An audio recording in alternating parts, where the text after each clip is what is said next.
Magandang araw mga kapatid.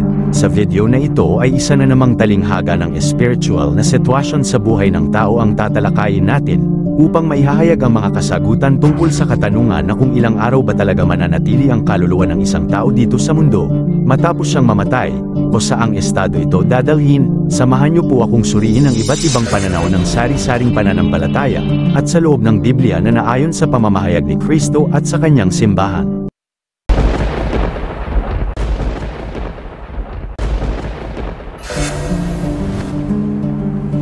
Ang tanong kung saan napupunta ang kaluluwa ng tao sa araw na mamatay siya ay isang katanungan na pinag-iisipan ng mga tao sa loob ng maraming siglo.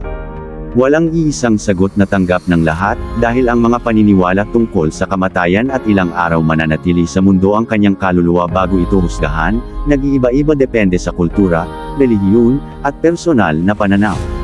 Sa iilang mga simbahang Kristiyano ang paniniwala ay ang kaluluwa ng tao ay pumupunta sa langit o impyerno pagkatapos mamatay. Sa Islam, ang paniniwala ay ang kaluluwa ng tao ay pumupunta sa barzakh, isang estado ng pagitan, pagkatapos mamatay. Sa barzakh, ang kaluluwa ay naghihintay ng araw ng paghuhukom. Ang mga taong namatay na may mabuting gawa ay pupunta sa paraiso, habang ang mga taong namatay na may masamang gawa ay pupunta sa impyerno. Sa Budismo, ang paniniwala ay ang kaluluwa ng tao ay hindi namamatay, ngunit muling ipinanganak sa ibang anyo, depende sa karma ng tao sa nakaraang buhay. Sa Hinduismo, ang paniniwala ay ang kaluluwa ng tao ay Atman, na hindi namamatay, ngunit muling ipinanganak sa ibang anyo, depende sa karma ng tao sa nakaraang buhay. Sa relihiyon na born again, ito ay tinatawag nila sa pangalang rapture. Isang paniniwala sa Kristyanismo na nagsasabi na ang mga tunay na mananampalataya ay dadalhin sa langit bago ang malaking kapigatian, isang panahon ng matinding paghihirap sa mundo. Ang ibig umanong sabihin ng rapture ay ang pagdadala ng mga mananampalataya sa isang iglap. Ang mga tunay na mananampalataya ay dadalhin sa langit, kapwa ang mga nabubuhay at ang mga namatay na. Ngayon suriin natin maigi ang Biblia ayon sa pananampalataya at pamamahayag ng simbahang Katoliko. Alam ng lahat na ang kamatayan ng isang tao ay dahil ito ay pinagbabayad sa kanyang kasalanan. At naging usap-usapan na rin na ang kaluluwa ay hindi agad umaalis dito sa mundo dahil ito ay nagtungo umano sa kanyang mga kamag-anak para magpaparamdam. At may nagsasabi na sa ika-9 na araw o 40 na araw pa ito tuluyang magtungo sa lugar na dapat sa kanya.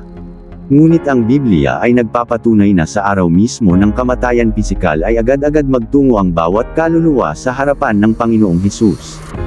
Ito ay mababasa natin sa Aklat ng mga Hebreo, Kapitulo 9 na versikulo 27, ito ang mababasa natin.